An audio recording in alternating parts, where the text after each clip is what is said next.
Olá, louvado seja nosso Senhor Jesus Cristo, para sempre seja louvado. Glória ao Pai, ao Filho e ao Espírito Santo, como era no princípio, agora e sempre. Amém.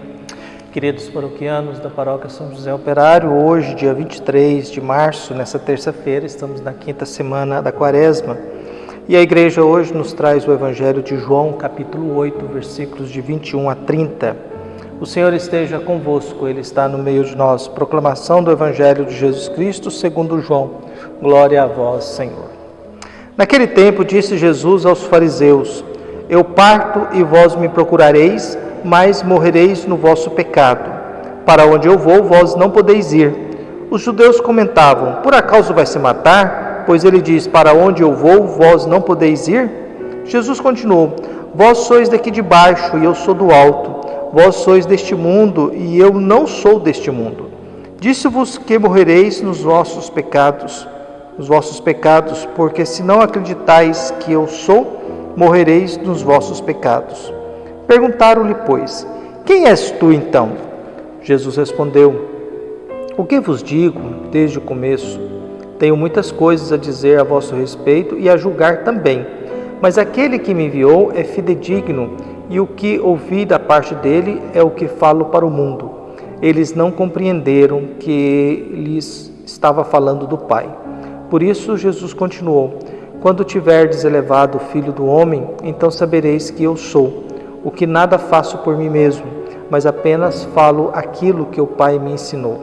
Aquele que me enviou está comigo. Ele não me deixou sozinho, porque sempre faço o que é de seu agrado. Enquanto Jesus assim falava, muitos acreditaram nele. Palavra da salvação. Glória a vós, Senhor. Caros paroquianos, vivemos aí esse tempo difícil, nesse Brasil que perdeu o controle e as autoridades nossas perderam o controle diante de uma pandemia mundial. Nos tornamos aí cada vez mais o centro do mundo de mortes. E, lamentavelmente, no lugar de haver uma união para que a gente possa concentrar esforços para controlar isso, o que a gente percebe é uma tremenda desunião no Brasil, uma tremenda desorganização, uma falta de objetivo das autoridades políticas, uma falta de colaboração da população e um excesso de acusação. Todo mundo agora quer acusar alguém como sendo responsável por tudo isso. Mas, na realidade, a responsabilidade desse negócio é fruto de um conjunto de opções, de estruturas e organizações que a gente foi fazendo, que as autoridades foram escolhendo até chegar a esse ponto que nós nos encontramos. E também é uma questão de cultura, né? Nós temos uma cultura em que muitas vezes a gente prefere morrer e matar a família do que deixar de fazer certas aglomerações, certas festas, certos encontros. É aquela velha situação, né? A pessoa prefere morrer e matar a família do que respeitar o limite de velocidade numa rodovia. É uma mentalidade que existe e que a gente nem sempre tem noção dela. É preciso a gente tomar consciência do que a gente quer fazer com a nossa própria vida. É preciso a gente sempre se perguntar que tipo de pessoa que eu desejo ser e o que eu quero fazer com a vida que eu tenho. O Evangelho de João que nós temos faz parte de um longo discurso de Jesus. Inicialmente fala para os fariseus e depois fala para os judeus. Na realidade está falando para as autoridades do judaísmo e Jesus faz um discurso e faz parte do seu discurso de despedida. O que ele está querendo dizer? Ele disse: olha, vocês vão me procurar, mas vocês irão morrer no pecado de vocês.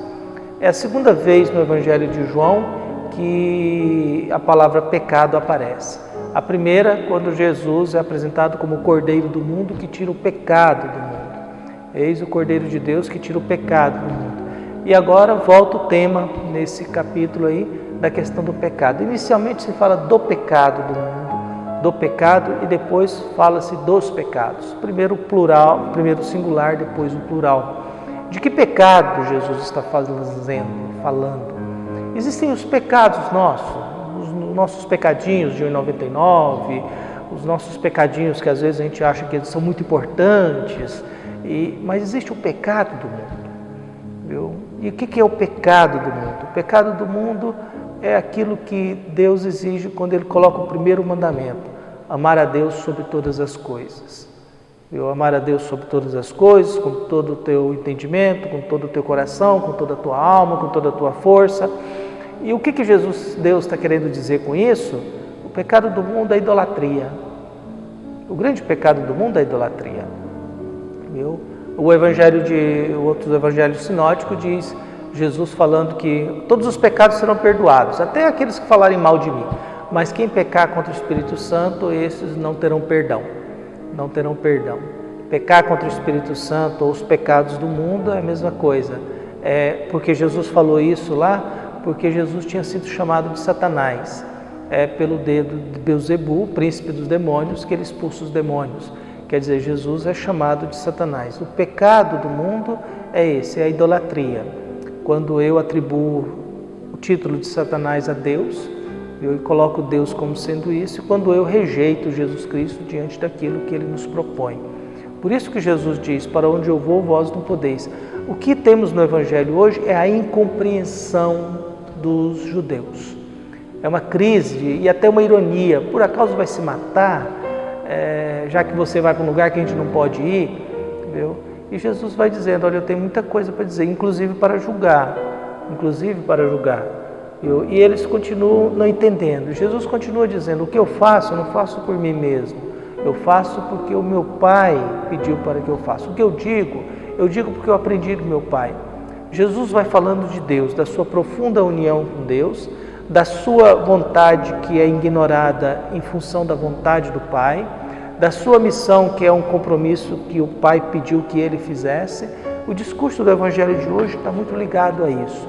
É a tentativa de Jesus de falar do Pai, é a tentativa de Jesus de dizer que o que ele faz porque Deus mandou, é a tentativa de mostrar para os judeus que eles estão errados, mas também os judeus na sua incompreensão.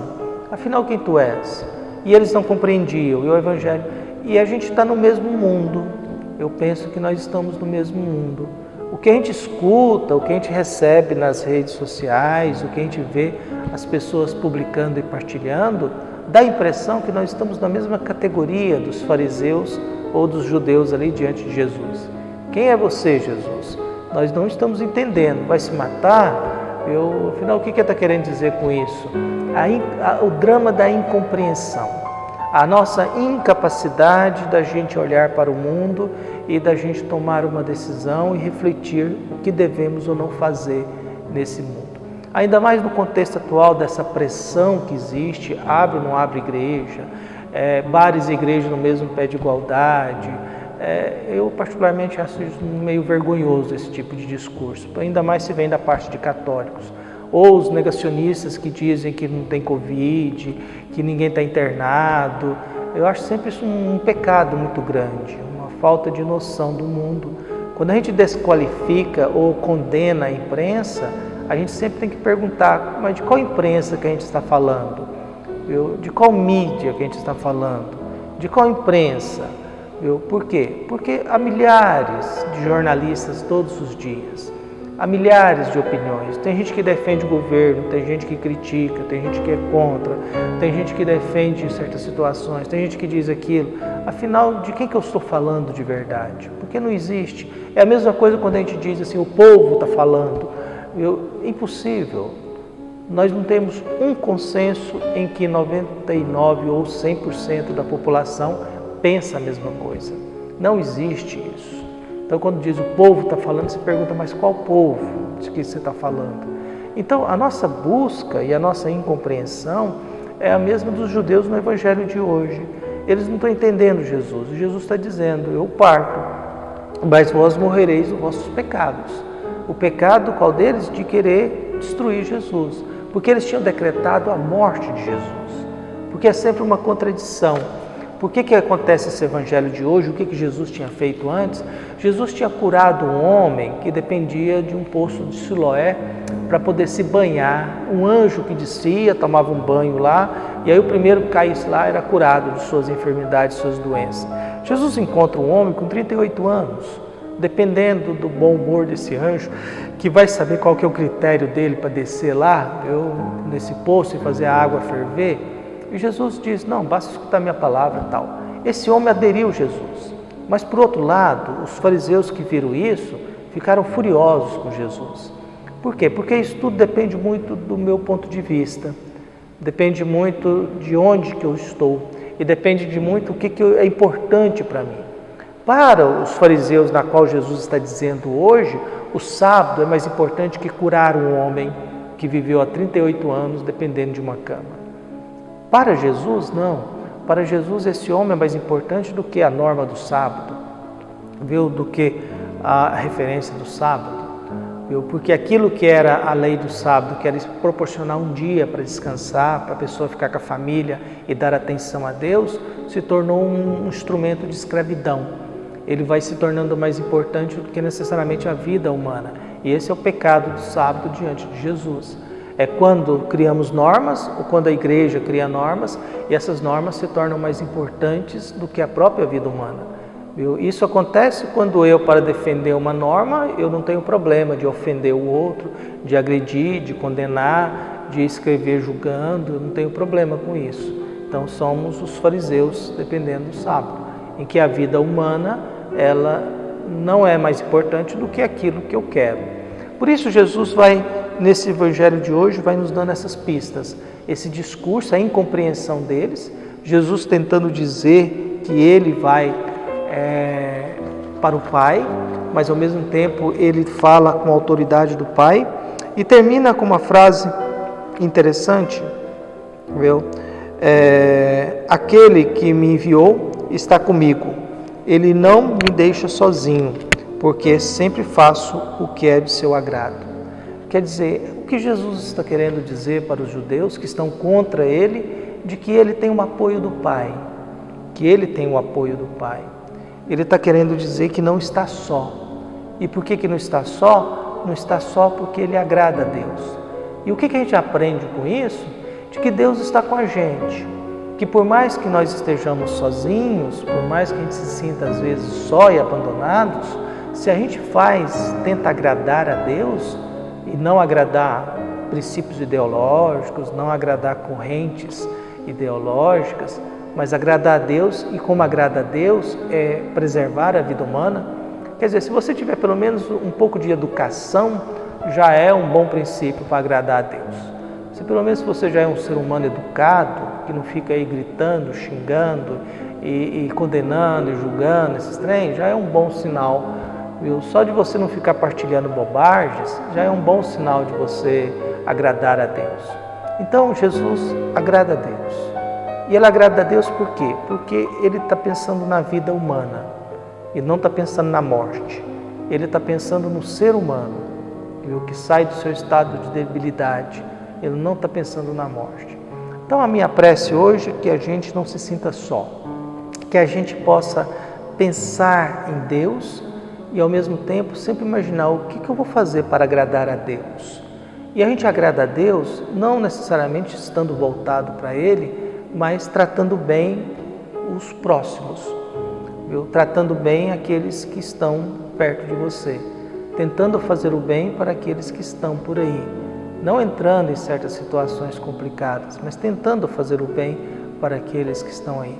Vivemos numa pandemia e certos discursos, certas falas não ajudam. Temos um problema grande, primeiro de falta de educação, somos um povo mal educado mesmo, somos um povo violento, somos um povo que não lê. É muito interessante, as pessoas vêm me dizer receitas de remédio de alguém que nunca leu uma bula de remédio, digamos. Mas vem me dizer, eu tomei isso, aquilo, outro que é bom para não sei o que. É muito complicado esse mundo que nós vivemos. Mas a gente tem que ter um pouco mais de senso crítico, a gente tem que refletir um pouco mais sobre as coisas do mundo que nós vivemos. A gente tem que olhar um pouquinho mais e se informar um pouco mais. Não é não se informando. E é claro que quando a gente fala se informar, não significa você ouvir uma opinião só. É bom você pelo menos ter uns 3 jornais diferentes para que você possa se informar daquilo que é. Antes de acreditar em notícias de WhatsApp, notícias de Facebook, de Instagram, procure primeiramente olhar a imprensa correta, até porque a imprensa correta, ela tem princípios éticos, né? Se você tem uma imprensa oficial e tem uma notícia errada, isso gera processos. Não é bem assim como as pessoas dizem, que cada um pode dizer o que quer. E trabalhemos um pouco mais com fatos, mas ao mesmo tempo com essa preocupação. No mundo em que nós estamos vivendo, o que eu preciso fazer para agradar a Deus, para que eu não fique só? Para que eu não fique só. Por mais que haja muita incompreensão no nosso meio, por mais que a gente esteja muito mal informado do mundo em que nós vivemos, por mais que a gente não tenha tantos conhecimentos daquilo que vai circulando no mundo em que a gente vive. Que Deus possa abençoar, iluminar e proteger a todos nós, guiar o nosso coração. Um abraço e até mais.